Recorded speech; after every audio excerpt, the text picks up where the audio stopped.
The massive ship appeared above Earth without warning. It was bigger than any structure humans had ever built, stretching across the sky like a metal mountain. The ship's hull gleamed with a purple shine that hurt to look at directly. Inside the United Nations building in New York, every phone rang at once. Every computer screen showed the same message in perfect English. Prepare to receive the representatives of the Zalathian Galactic Empire. Secretary General Chen stood in the assembly hall, watching the chaos around her. She was a small woman with gray hair and tired eyes, but her voice cut through the noise like a knife. Everyone calm down. We knew this day would come. Execute Protocol 7. Protocol 7 was Earth's first contact plan. Humanity had been preparing for 20 years, ever since they detected the first alien signals from deep space. But knowing aliens existed and seeing their ship hanging over your planet were two very different things.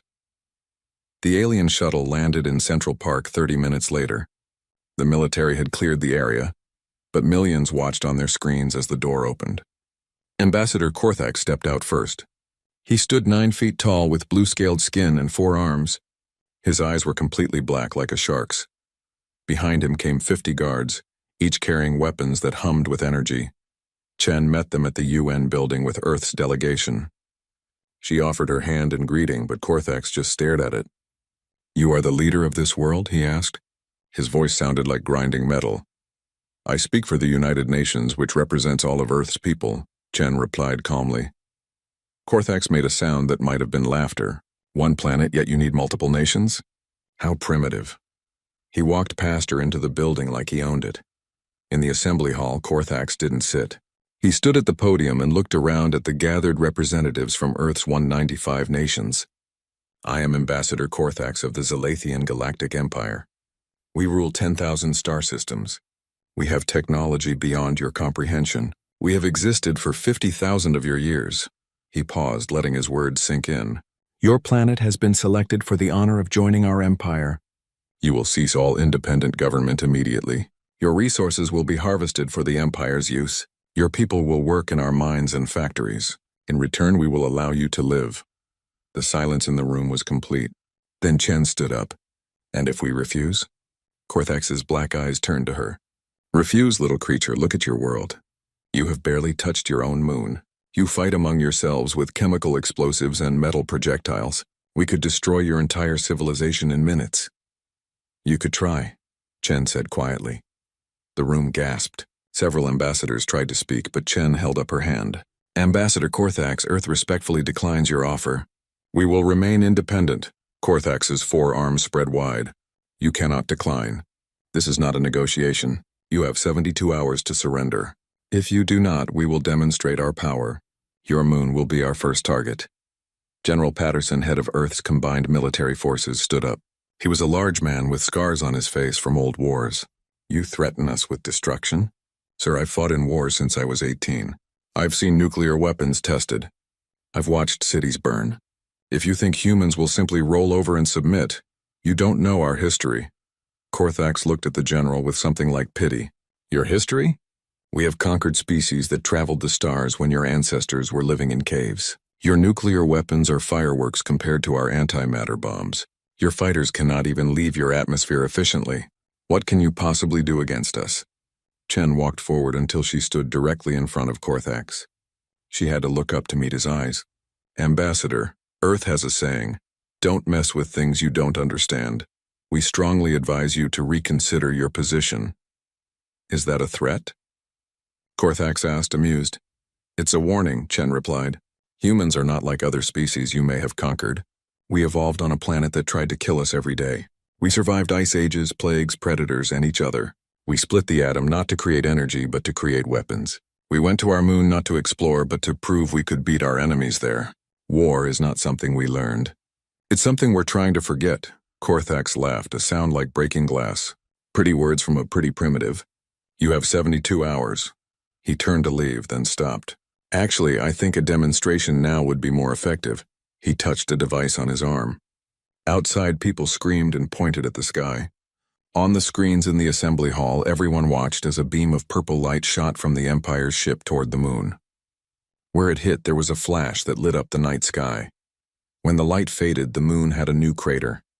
The Humanity First lunar base, home to 500 scientists and their families, was gone. The room erupted in shouts and cries.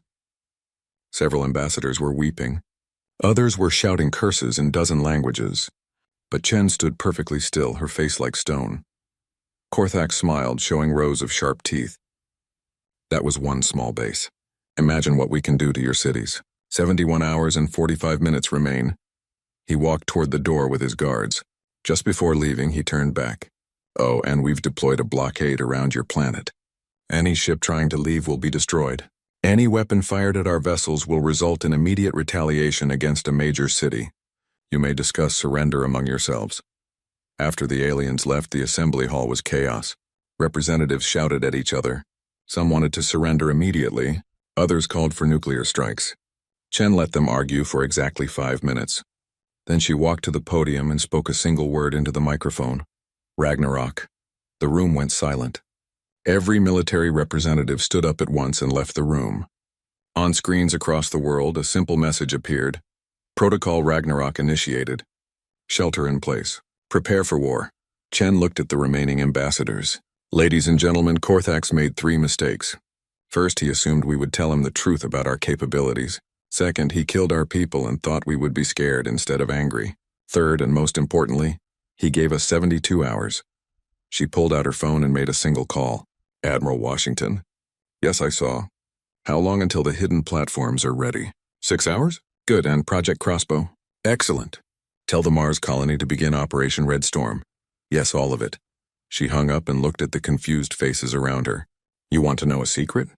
We've been preparing for this for 50 years. Ever since we detected the first alien signals, we knew this day would come. Every nation on Earth has been building weapons in secret. Not against each other, but against them. The French ambassador stood up. The budget black holes? The missing resources? We're building weapons platforms hidden behind radar-scattering fields. We're building mass drivers on Mars. We're turning asteroids into kinetic weapons. We're creating AI systems that can target and fire faster than any organic being can react. Chen smiled, but it wasn't a pleasant expression. Korthak thinks we're primitives with nuclear weapons. He's about to learn that humans are very, very good at killing things.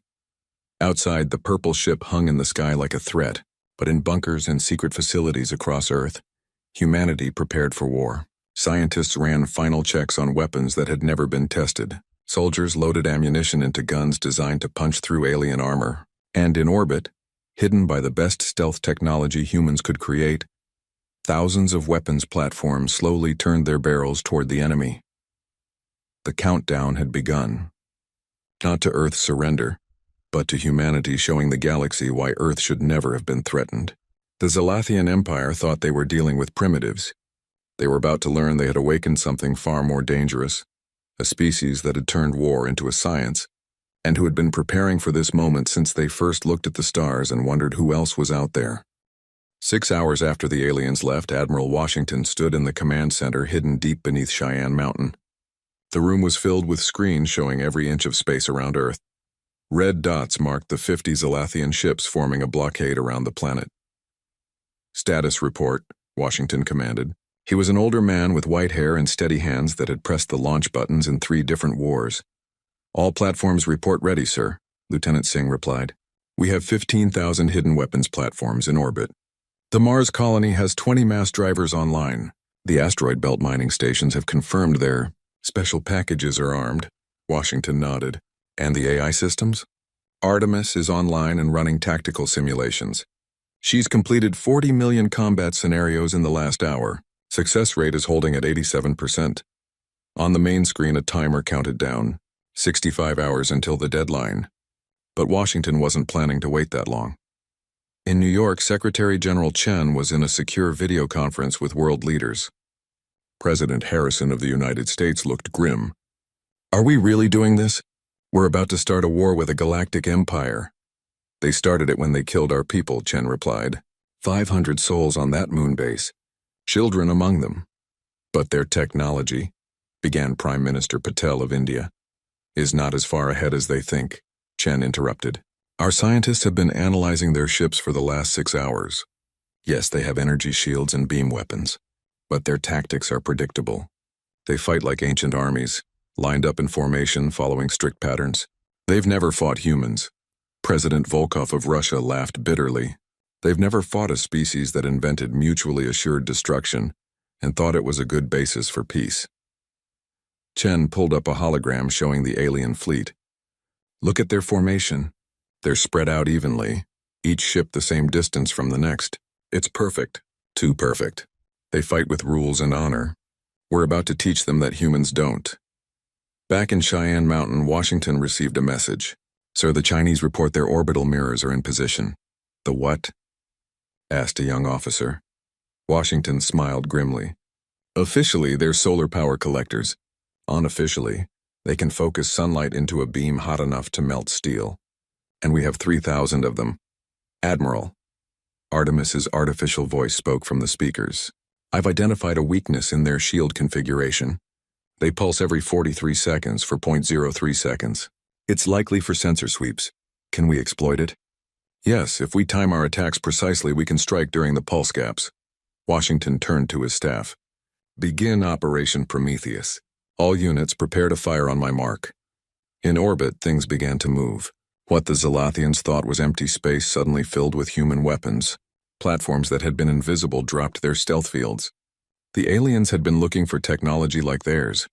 Energy signatures, antimatter reactors, exotic particles.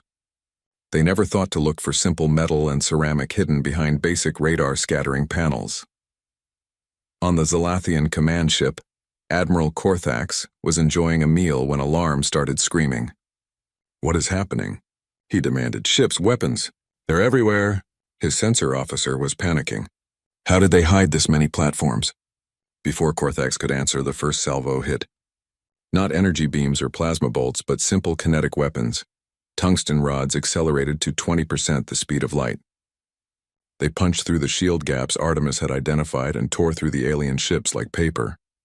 3 Zalathian vessels exploded in the first second. 5 more were crippled, and the humans were just getting started. From Mars, the mass drivers opened fire. These were railguns that could shoot projectiles at incredible speeds. Each shot was timed to arrive just as the shields pulsed. From the asteroid belt, miners had turned their equipment into weapons. They launched asteroids fitted with engines and nuclear warheads. Primitive but devastating. Return fire, Korthax screamed. Purple beams lashed out from his ships, destroying hundreds of human platforms. But for every one they killed, 10 more seemed to appear. And the humans didn't stop. They didn't retreat. They just kept firing. Then came something the Zalathians had never seen in warfare. The destroyed human platforms exploded, but not randomly. They detonated in patterns that created clouds of metal fragments, shrapnel that spread through space like deadly snow. Zalathian fighters flew into these clouds and were shredded. They're using their destroyed units as weapons. Korthax's tactical officer couldn't believe it. What kind of species does that? On Earth, Chen watched the battle on the main screen. The aliens were fighting back hard. New York was taking fire. The energy beams stopped by hidden shield generators that humanity had built beneath every major city. The shields wouldn't last long, but they didn't need to. Launch the swarm, Chen ordered. From hidden silos across Earth, millions of drones launched. Each was no bigger than a basketball, equipped with simple thrusters and a small explosive charge. They weren't sophisticated. They didn't need to be. There were just so many of them. The drone swarm rose like a dark cloud from Earth's surface. The Zalathians fired their beam weapons, destroying thousands, but millions more kept coming. They attached to the alien ships like insects, exploding in coordinated patterns that overloaded shields and damaged weapons. Korthax watched his tactical display in horror. He had brought 50 ships to conquer Earth. 20 were already destroyed. 10 more were badly damaged, and the humans showed no sign of stopping. Sir, his communications officer said, we're receiving a transmission from Earth. Chen's face appeared on the screen. Behind her, the UN Assembly Hall was converted into a war room with military officers from every nation working side by side. Ambassador Korthax, she said calmly, we tried to warn you. Surrender now and we'll allow you to leave. Never, Korthax snarled. We are the Zalathian Empire. We have conquered 10,000 worlds. And we evolved on a death world, Chen replied. Every creature on our planet had to fight to survive. We didn't reach the top of our food chain by being peaceful. We did it by being better killers than everything else. Your empire conquered civilized species. You've never fought barbarians with nuclear weapons. As she spoke, something new appeared on Korthax's sensors. Ships were launching from Earth, not many, just 12. But these weren't like anything in the Zalathian database. They were ugly, brutal things, all angles and armor. Human battleships built in secret over decades. The lead ship was called the Revenge. It had been constructed inside a hollowed-out asteroid, hidden from all sensors. Its main gun was a mass driver that ran the entire length of the ship. Captain Morrison sat in the command chair, her face grim. All ships, this is Revenge. Remember the moon base? No mercy. The human battleships opened fire. Their weapons were primitive by galactic standards. Nuclear missiles, kinetic weapons, even chemical explosives. But they used them with a creativity that horrified the Zalathians. Nuclear weapons detonated in patterns that created electromagnetic pulses, disabling alien systems. Kinetic rounds were aimed not at ships but at the debris from destroyed vessels, turning them into shotgun blasts of shrapnel. And then the humans did something that would be remembered across the galaxy for millennia. 3 of their battleships accelerated to ramming speed, their crews still aboard. They smashed into Zalathian vessels, detonating their entire nuclear arsenals on impact. They killed themselves to kill us. Korthax's voice was high with disbelief. What manner of insanity is this? But humanity wasn't done. From the surface of Earth, every nation launched everything they had. Nuclear missiles, conventional missiles, even repurposed space shuttles packed with explosives. It was wasteful, primitive, and absolutely devastating. The battle had lasted 12 minutes.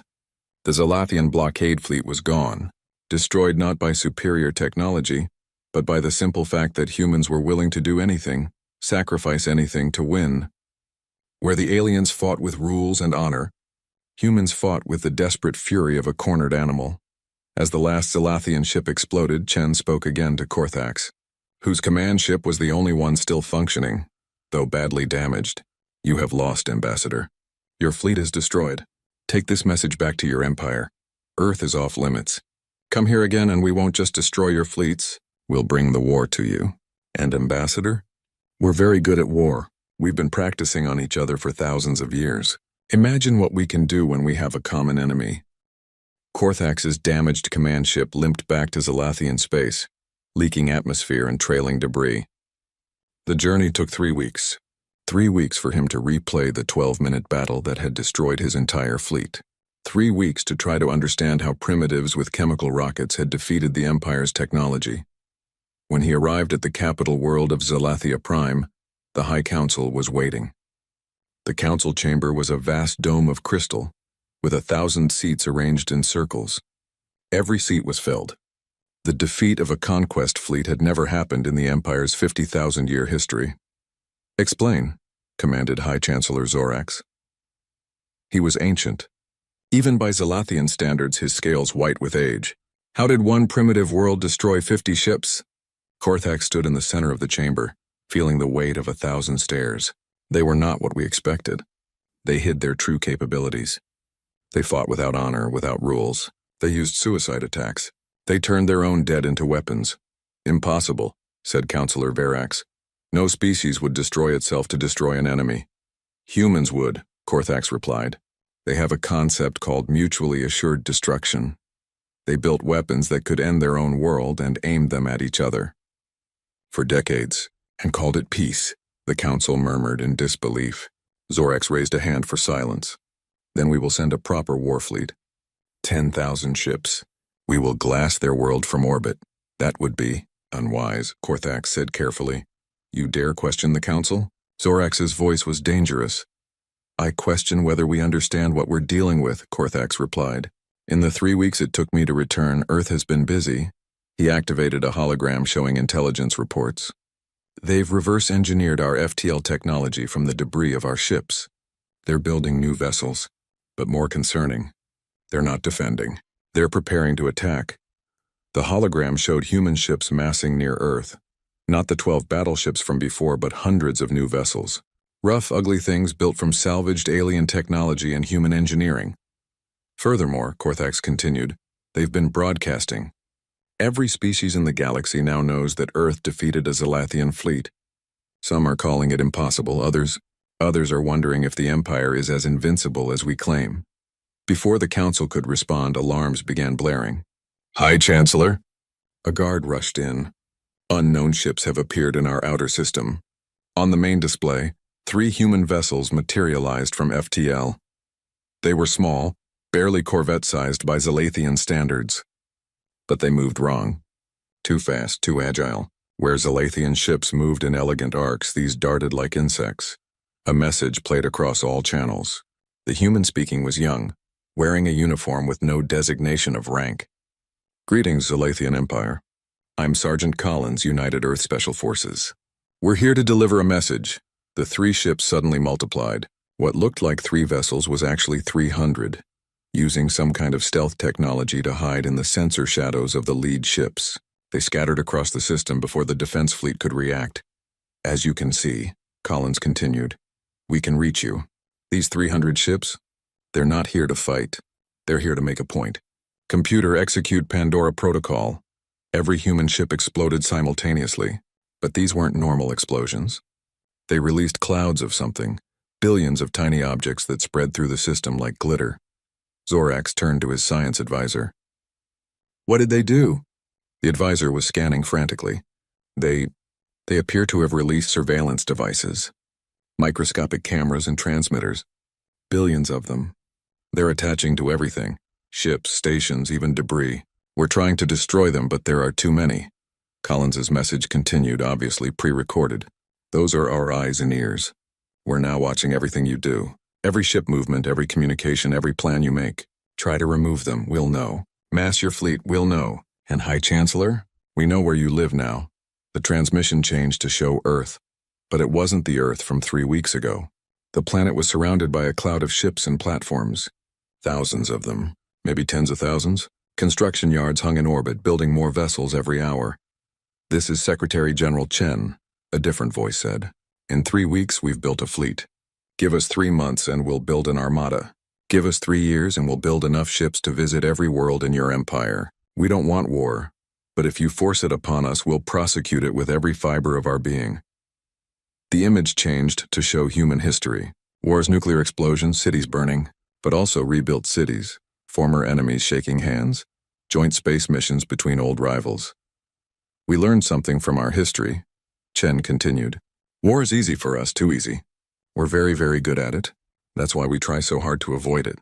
Because when humans go to war, we don't stop until the enemy is destroyed or becomes our friend. There's no middle ground." The council chamber erupted in angry voices. Some called for immediate retaliation.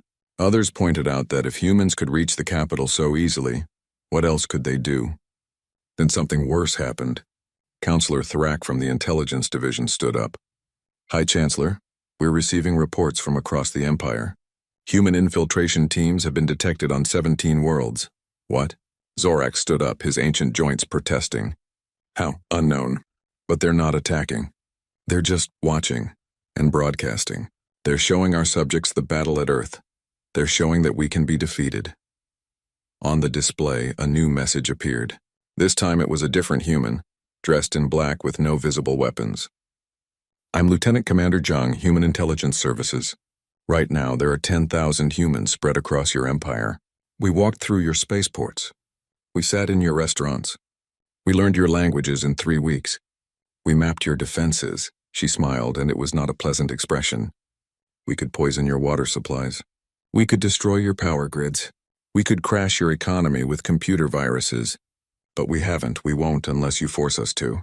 But understand this. We could end your empire without firing a shot. Your technology is superior, but you've forgotten how to fight dirty. We never learned how to fight clean." The High Council was in chaos. Reports flooded in from across the empire. Human infiltrators on resort worlds taking pictures with tourists. Human hackers had taken over advertising boards to show human military parades. Human ships appearing and disappearing at the edges of systems just to prove they could. Counselor Mortis, the eldest military advisor, stood slowly. "High Chancellor, I've fought in 300 campaigns. I've conquered 50 worlds. And I tell you now, we cannot win this war. Explain yourself," Zorax demanded. "Look at what they've done in 3 weeks. They reverse-engineered our technology, built a fleet, infiltrated our worlds, and demonstrated they can strike our capital at will. They fight without rules, without hesitation, without mercy. But most terrifying of all, they're learning. Each encounter, they get better. Each battle, they adapt faster. He pointed at the tactical display. Our empire took 50,000 years to build. We fight with tradition, with honor codes established millennia ago. They've been in space for less than a century, and they're already matching us. What will they be like in 10 years? 100? Another message from Earth played. This time it was General Patterson, the scarred human from the first meeting. You want to know the difference between us? You evolved in paradise and learned war as philosophy. We evolved in hell and learned war as survival. You fight to conquer. We fight to end the threat, permanently. He paused, his scarred face grim. I've fought in 13 wars on Earth. I've seen men, women, and children die for causes they believed in. I've ordered nuclear strikes. I've watched cities burn. And I'm tired of it. We're all tired of it. That's why we united as a planet. Not from hope, but from exhaustion with killing each other. The general leaned forward. But if you make us fight, we'll remember how. We'll remember every dirty trick, every brutal tactic, every merciless strategy we've ever used. And we'll use them all on you, because that's what humans do. We survive. No matter the cost. The council fell silent. Finally, Zorak spoke. Send a message to Earth. The Zalathian Empire. Request a ceasefire to discuss terms. But before the message could be sent, every screen in the chamber activated. Chen appeared, obviously watching them in real time through the surveillance devices. High Chancellor Zorax, we accept your request for discussions. Our diplomats will arrive in 1 week. But understand something. This is not a negotiation for our surrender. This is a discussion about how our two civilizations can coexist. Peacefully, we hope, she paused. Oh, and High Chancellor, the surveillance devices will self-destruct in 72 hours. We keep our word. Unlike your predecessor, who promised to conquer us and instead gave us the keys to the galaxy. Thank you for the FTL technology, by the way. We've made some improvements you might find interesting. The transmission ended. The council sat in stunned silence. They had ruled the galaxy for 50 millennia, and in 3 weeks a single planet of primitives had brought them to the negotiating table. The Galactic Council's emergency session was held on Neutral Station 7, a massive structure floating in empty space between empires. Representatives from every major civilization in the galaxy had gathered. Word of Earth's victory over the Zalathian fleet had spread faster than light itself. The ancient Varathi representative, Elder Kasvor, called the session to order. The Varathi were the oldest spacefaring race, having watched civilizations rise and fall for 100,000 years. They had never called an emergency session before. We are here to discuss the humans, Kasvor said simply. His crystalline form pulsed with different colors as he spoke. In 3 weeks they have done what no species has accomplished in recorded history. They defeated a Zalathian conquest fleet and then invaded the empire itself. Ambassador Grix of the Kepler Alliance stood up. The Keplerians were scholars and scientists, keeping detailed records of every species. Our analysis is complete. The humans are impossible. Explain, Kasvor prompted. Grix activated a hologram showing Earth. They achieved spaceflight only 60 of their years ago. They should still be struggling with fusion power. Instead, they've hidden an entire military infrastructure, reverse-engineered FTL drives in days, and demonstrated tactical capabilities that surpass species with millennia of experience. Like perhaps the Zalathians were simply overconfident, suggested Ambassador Threll of the Morvac Federation. No, Grix replied. Watch this. The hologram showed the 12-minute battle. The council watched in silence as human ships rammed enemy vessels, as destroyed platforms were turned into weapons, as millions of drones swarmed like angry insects. They fight like no other species, Grix continued. Every other race in this council developed rules of war, codes of honor. The humans appear to have only one rule: win. At any cost. The hologram changed to show human history. Wars, genocides, nuclear weapons, but also art, music, poetry, and science advancing at impossible speeds. They are contradictions, Grix said. They create beautiful art and terrible weapons with equal passion. They speak of peace while preparing for war. They value individual life, but will sacrifice thousands for victory. Our xenopsychologists cannot create a consistent model of their behavior. A new voice spoke from the entrance. That's because you're trying to understand us as one thing. Everyone turned. A human delegation had arrived led by Chen, but she wasn't alone. Behind her stood representatives from different Earth nations, all wearing different uniforms. "May we address the council?" Chen asked formally. Casivore gestured for them to continue. The humans walked to the center of the chamber. Chen noticed several representatives flinch away from them. Fear. Good. Let them be afraid. "You want to understand humans?" Chen began. "Then understand this: we are not one unified mind like the Varathi. We are not driven by pure logic like the Keplerians. We are 7 billion individuals who barely agree on anything except survival." General Patterson stepped forward. "I'm American. My great-grandfather fought the Japanese in World War II. Brutal combat, no quarter given." He gestured to the woman beside him. "This is Admiral Yamamoto of the Japanese Defense Force. Her great-grandfather fought mine. Now we serve together. That's humanity. We fight each other viciously, then become strongest allies." A Russian colonel spoke next. "My country and America pointed nuclear weapons at each other for 50 years. We came within minutes of ending the world. Multiple times. Then we built a space station together. We are insane by your standards." "We know this," Chen resumed control. "You fear us because we defeated the Zalathians. But you should understand why we fought so hard. They killed our children. 500 people on that moon base, including 137 children. In human culture, killing children is the one unforgivable sin." The hologram behind them changed to show faces. 500 faces. Names, ages, stories. The youngest was 4 years old. "Every human ship in that battle had these faces in their computers," Chen said. "Every soldier knew their names. We didn't fight for glory or conquest. We fought for revenge. And that's what makes us dangerous. We take things personally." Ambassador Thian of the Ethereal Collective floated forward. They were beings of pure energy, having transcended physical form eons ago. "You speak of revenge as if it's noble. It's primitive." "Yes," Chen agreed. "We are primitive. We still have instincts from when we were prey animals on the African plains. Fight or flight. Kill or be killed. We've built civilization on top of these instincts, but they're still there. When threatened, we become the predators our ancestors feared." The hologram changed again, showing human special forces on various Zalathian worlds. But they weren't attacking. They were sitting in cafes playing with alien children, teaching curious locals human games. "But here's what you're missing," Chen continued. "Yes, we're dangerous. Yes, we're violent. But we're also curious. We want to know everything. Meet everyone, try every food, learn every language. The same instincts that make us dangerous make us the most adaptable species you'll ever meet." Lieutenant Commander Zhang from Intelligence stepped forward. "In 3 weeks we learned 17 Zalathian languages.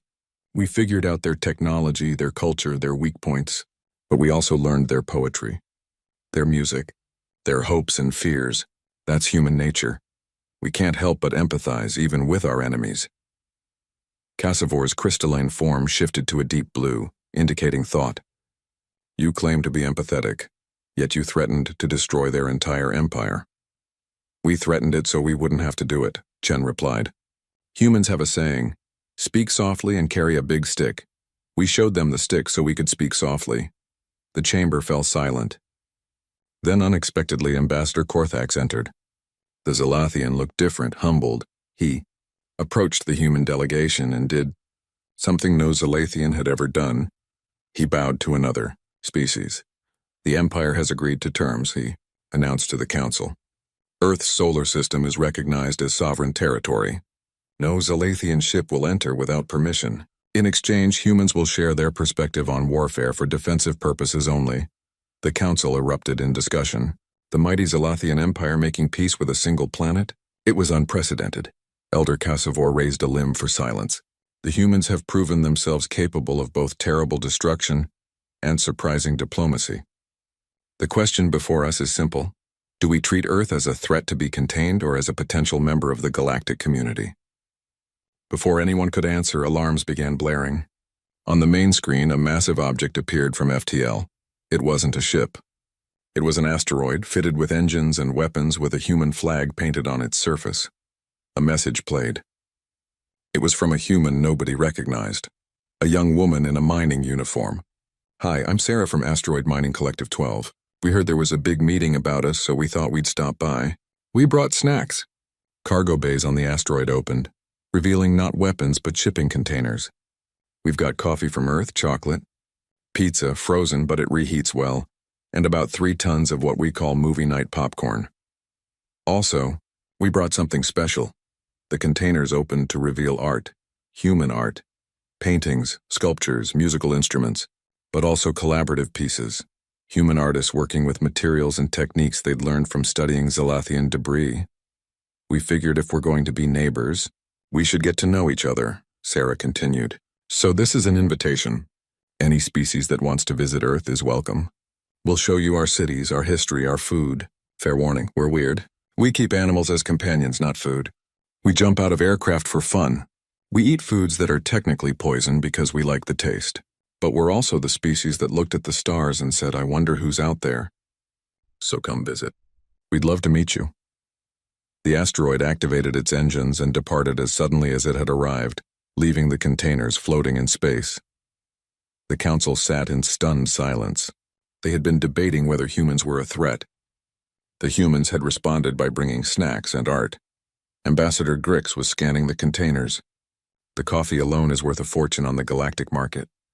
They just gave it away? That's humans, Korthak said quietly. They'll fight to the death over an insult, then give away their valuables to make friends. They are chaos incarnate, Chen smiled. We prefer to think of ourselves as complicated. So what does the council say? Are we enemies, or are we going to have the galaxy's first interspecies pizza party? Elder Cassivor's form shifted through a spectrum of colors, the Varathi equivalent of laughter. In 100,000 years of watching the galaxy, I have never seen anything like your species.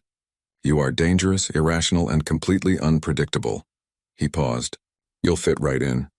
The Galactic Council formally recognizes Earth and extends an invitation for humanity to join as a provisional member. The chamber erupted in discussion, but Chen noticed something important. Representatives were already moving toward the containers, curious about human art and food. The Keplerian was examining coffee beans with scientific intensity. A Morvac was poking at a pizza box. General Patterson leaned over to Chen.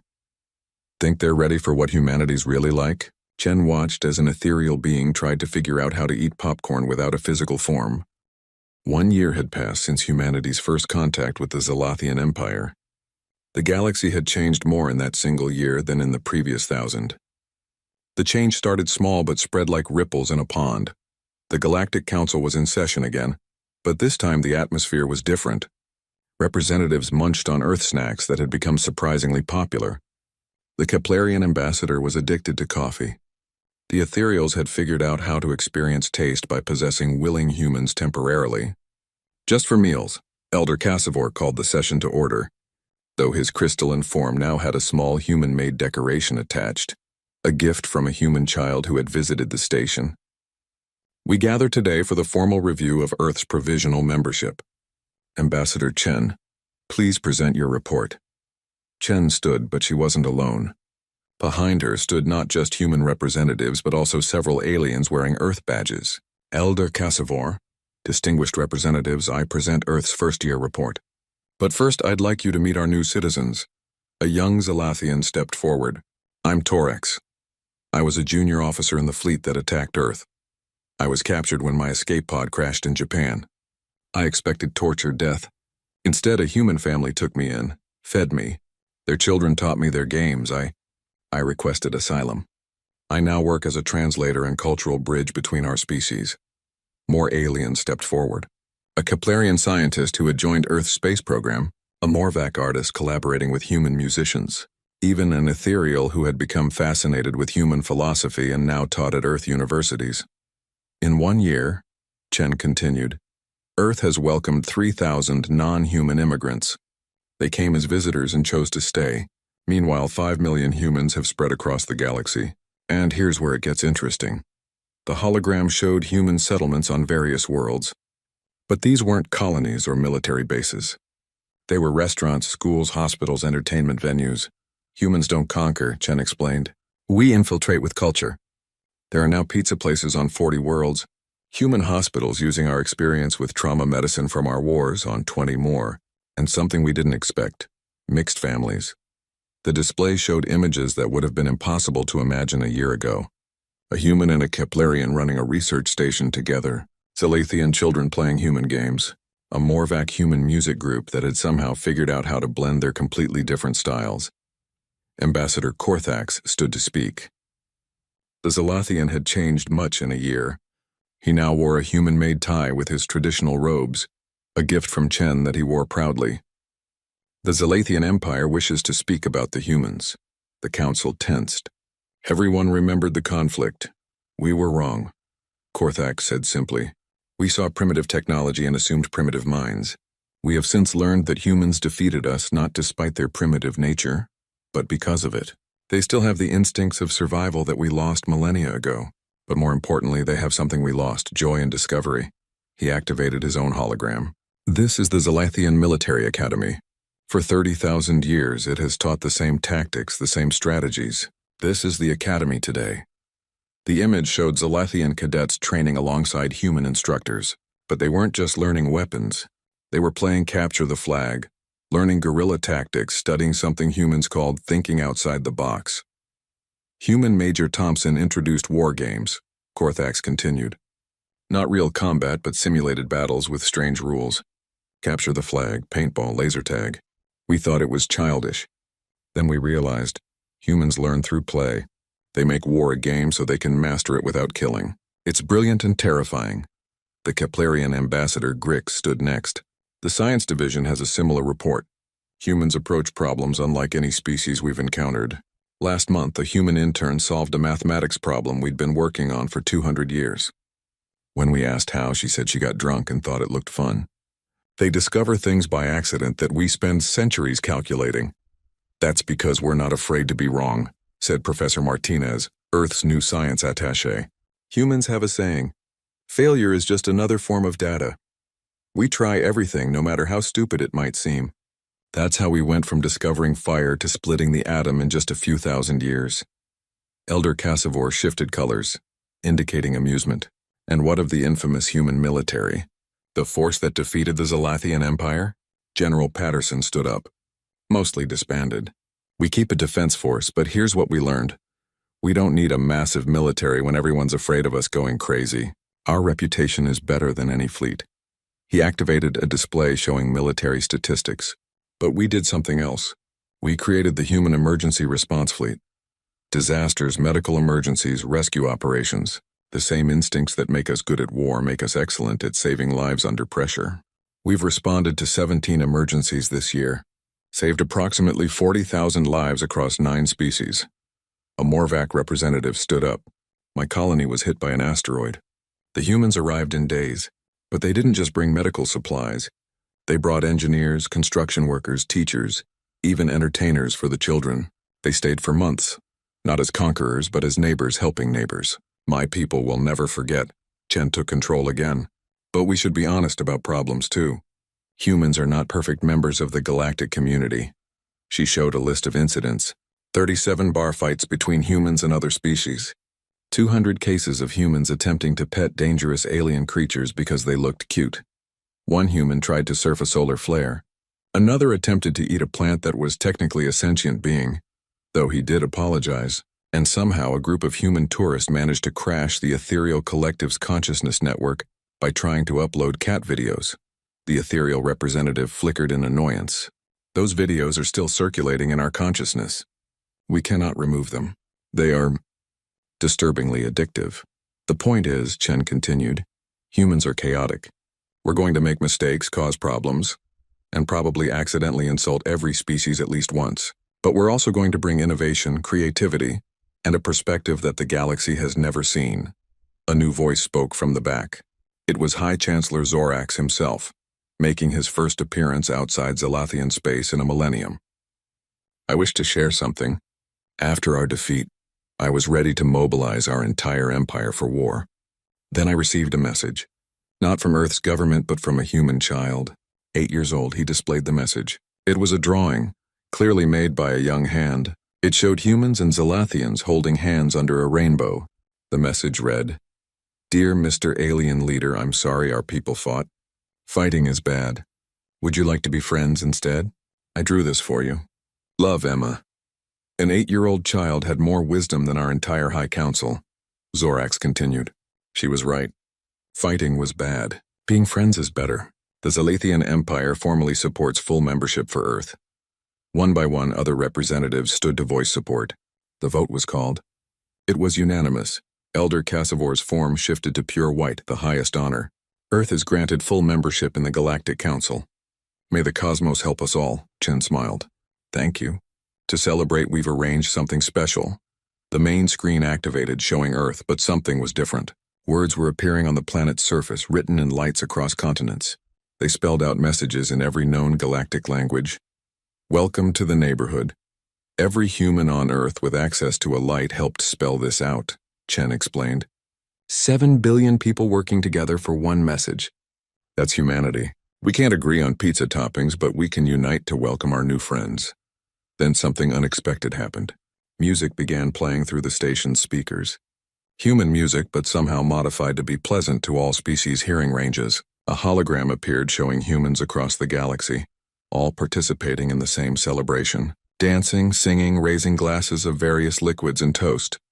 We have one more announcement, Chen said. Earth is establishing the first interspecies university. Free education for any being in the galaxy. We'll teach our sciences, our arts, our history, but more importantly, we want to learn yours. Every culture, every perspective, every way of thinking. Because that's what humans do. We learn, we adapt, and we make friends with everything we meet. She paused, looking around the chamber. Well, we make friends with everything that doesn't try to conquer us. Those we tend to blow up first and befriend later. The council laughed or made their species equivalent sounds. Even the Vorathi, who had seen the rise and fall of countless civilizations, had to admit they had never encountered anything quite like humanity. As the session ended and representatives mingled, sharing human snacks and alien delicacies, Ambassador Grix approached Chen. Tell me truthfully, did humanity plan all this? The cultural infiltration, the reputation for insanity, the strategic friendships? Chen smiled. Honestly? No, we're making it up as we go. Humans don't really plan long-term. We just react to whatever happens and hope for the best. It's worked for 200,000 years.